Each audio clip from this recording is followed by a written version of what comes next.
Assalamualaikum warahmatullahi wabarakatuh. Halo teman-teman semua, perkenalkan nama aku Natasha Java Zeza Saputri, biasa dipanggil Natasha. NIM 210101599.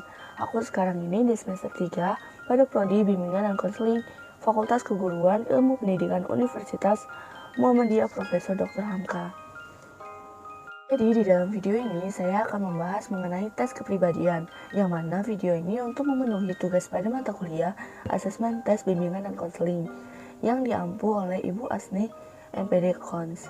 Dan pada topik pembahasan yang akan saya bahas di sini, yang pertama itu definisi tes kepribadian dan tujuan tes kepribadian. Yang kedua, faktor yang mempengaruhi kepribadian. Yang ketiga, manfaat hasil tes kepribadian dalam kehidupan sehari-hari. Dan yang terakhir atau yang keempat, upaya untuk meningkatkan kepribadian menjadi lebih baik lagi.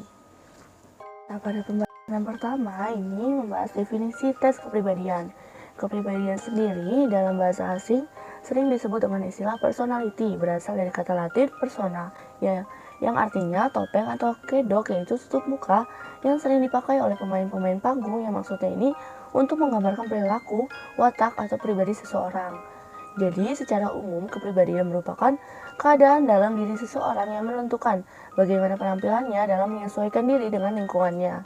Dan menurut teori dari George Kelly, ia memandang juga bahwa kepribadian seseorang ini sebagai cara yang unik dari setiap individu dalam mengartikan pengalaman yang ada di hidupnya. Lalu, definisi tes kepribadian ini merupakan tes yang berupa kuesioner atau instrumen standar yang didesain untuk mengungkapkan sifat-sifat, aspek karakter, maupun ciri-ciri kepribadian seseorang. Dan tes ini dirancang untuk mengukur berbagai faktor psikologis tertentu yang biasanya juga menyangkut pengukuran kemampuan fisik seseorang.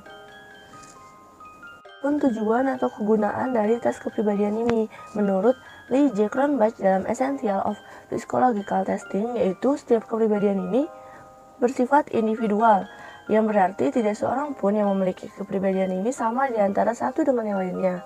Dan kepribadian ini bukanlah sesuatu yang salah ataupun benar, bukan pula sesuatu yang baik ataupun buruk. Sehingga kepribadian ini adalah apa adanya di dalam diri seseorang yang telah memiliki kepribadian yang unik atau berbeda dari yang lainnya.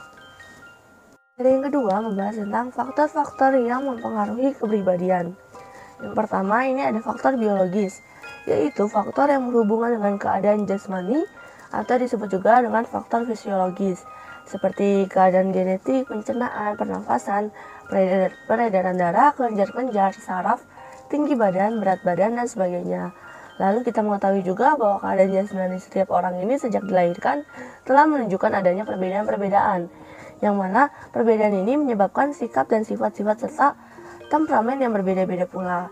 Lalu keadaan fisik ini baik yang berasal dari keturunan maupun yang merupakan pembawaan yang dibawa sejak lahir ini memainkan peranan yang penting bagi kepribadian seseorang dan tidak ada yang mengingkarinya. Kedua ada faktor sosial. Faktor sosial yang dimaksud di sini adalah masyarakat, yakni manusia-manusia lain di sekitar individu yang bersangkutan. Salah satunya dengan lingkungan yang pertama, yaitu keluarga. Pengaruh lingkungan keluarga ini terhadap perkembangan anak sejak kecil adalah sangat mendalam dan menentukan perkembangan pribadi anak selanjutnya. Hal ini disebabkan karena pengaruh tersebut merupakan pengalaman yang pertama, dan pengaruh yang diterima oleh anak ini jumlahnya itu masih terbatas, dan luasnya juga intensitas pengaruhnya itu sangat tinggi karena berlangsung terus-menerus. Dan kemudian semakin besar seorang anak ini, maka pengaruh yang diterima dari lingkungan sosial ini makin besar dan meluas. Ini dapat diartikan bahwa faktor sosial ini mempunyai pengaruh terhadap perkembangan dan pembentukan kepribadian seseorang. Yang ketiga ini ada faktor kebudayaan. Kita tahu bahwa kebudayaan ini tumbuh dan berkembang di dalam masyarakat. Dan kita dapat mengenal pula bahwa kebudayaan tiap daerah atau negara ini berbeda-beda. Di negara kita sendiri dapat diketahui bahwa kehidupan orang-orang di pedalaman Irian Jaya berlainan dengan kehidupan orang-orang Indonesia lainnya. Lalu sering pula dikatakan bahwa kebudayaan orang Barat berbeda dengan kebudayaan orang Timur dan sebagainya. Jadi hal ini semua menunjukkan bahwa cara-cara hidup, adat istiadat, kebiasaan, bahasa, kepercayaan, dan sebagainya dari suatu daerah atau masyarakat tertentu ini berbeda-beda dengan daerah atau masyarakat lainnya. Selanjutnya, pembahasan mengenai manfaat hasil dari tes kepribadian untuk kehidupan sehari-hari. Yang pertama ini mengetahui kekuatan dan kelemahan diri. Dari mengerjakan tes kepribadian ini, kita lebih dapat memahami kekuatan dan kelemahan diri masing-masing yang akan membantu bersosialisasi dengan orang lain di sekitar kita. Yang kedua, mengetahui apa yang disukai dan yang tidak disukai oleh diri sendiri. Dari mengetahui apa yang disukai dan yang tidak disukai ini dapat membantu kita untuk memilih pilihan kehidupan yang kita inginkan atau pilihan yang lainnya. Yang ketiga, lebih mengerti orang lain. Dari lebih mengerti orang lain melalui tes kepribadian ini membuat kita bahwa setiap orang ini memiliki persepsi dan reaksi yang berbeda-beda terhadap suatu masalah yang sama. Dari hal tersebut, kita lebih memiliki rasa pengertian terhadap orang lain, dapat membantu untuk membangun komunikasi dan hubungan yang baik dengan orang lain. Dan dengan mengerti orang lain ini juga lebih bisa memahami dan menghargai pendapat orang lain. Yang keempat, ini mengetahui situasi yang tepat untuk mencapai potensi. Dari tes kepribadian, tentunya dapat membantu untuk mengenali potensi dan situasi yang dapat memaksimalkan potensi tersebut. Yang kelima, ini menemukan solusi baru untuk suatu masalah. Dengan mengetahui tipe-tipe kepribadian diri sendiri, maka akan membantu dalam menemukan cara yang baru untuk menyelesaikan suatu permasalahan. Dan yang keenam, mampu memahami kebiasaan. Dari tes kepribadian ini dapat bermanfaat untuk memberikan gambaran kepada kita mengenai kebiasaan. Dengan mengetahui dan memahami kebiasaan tersebut, seseorang ini bisa mengetahui apa yang harus dilakukan dalam menghadapi suatu permasalahan dalam hidupnya. Yang ketujuh, ada memberikan motivasi. Dari tes kepribadian ini bermanfaat untuk memberikan kita sebuah motivasi, yang mana motivasi ini mampu berubah pola pikir seseorang ke arah yang lebih baik lagi dan juga terus berpikir positif. Yang kedelapan, meningkatkan kepribadian. Dalam kehidupan yang kita jalani ini pastinya banyak hal yang terjadi yang bisa membuat hidup kita berubah, dari mulai pola pikir, gaya hidup, pengalaman, hingga lingkungan hidup. Jadi kita lebih mudah dalam meningkatkan kepribadian diri kita menjadi pribadi yang lebih baik dan berkualitas. Dari selanjutnya itu upaya untuk meningkatkan kepribadian. Cara untuk membentuk kepribadian yang sehat perlu ditanamkan atau diajarkan sejak kecil. Karena dengan mengajarkan kepribadian yang sehat kepada anak-anak, mereka akan lebih mengetahui tentang perasaan dirinya dan orang lain dan tidak mudah bergantung kepada orang lain.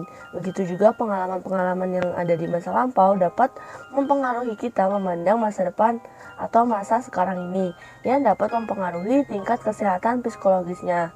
Di sini ada beberapa cara agar membentuk kepribadian yang sehat atau lebih baik lagi. Yang pertama, empati.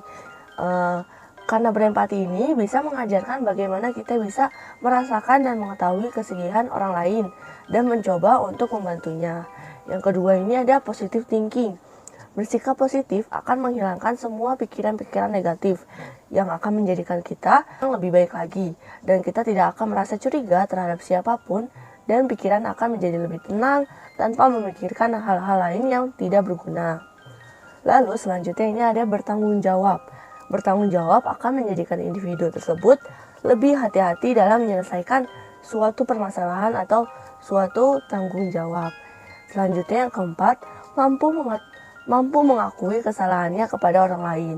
Individu tidak malu jika dirinya salah dan segera meminta maaf atas kesalahannya tersebut. Lalu selanjutnya, memaafkan kesalahan orang lain.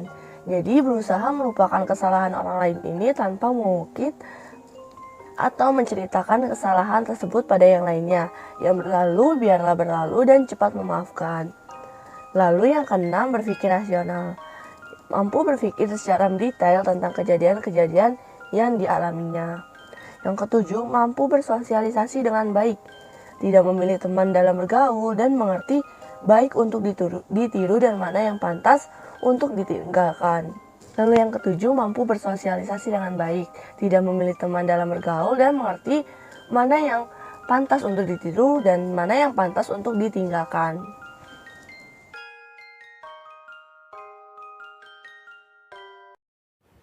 Sekian penjelasan dari saya, kurang lebihnya mohon maaf dan terima kasih telah mendengarkan. Wassalamualaikum warahmatullahi wabarakatuh.